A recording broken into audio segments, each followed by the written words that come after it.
zinyumidde nnyo naye abantu bafune ku ssente bagule emmotoka kubanga emmoloka empya tesobola kutambula na mmoloka nkadde sajja atikkudde emmoloka lwakuna N16 tesobola kutambula na bummoloka buno batunyumizise emmoloka oba tusasula mitwalo ebiri naye nga tulaba emmoloka empya tukoye emmoloka enkadde. Era twebaza abategesi bategese bulungi nnyo ate ne badureva baleese emmotoka eziri ku mutindo kubanga tunyumiddwa nnyo emmotoka ya Desika Nanula kuba wangula nti kubanga wensubirwayo ku mmotoka nga tubadde wano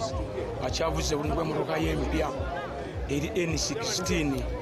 akyakoze bulungi nnyo nnyo n'asabuliri akoze bulungi.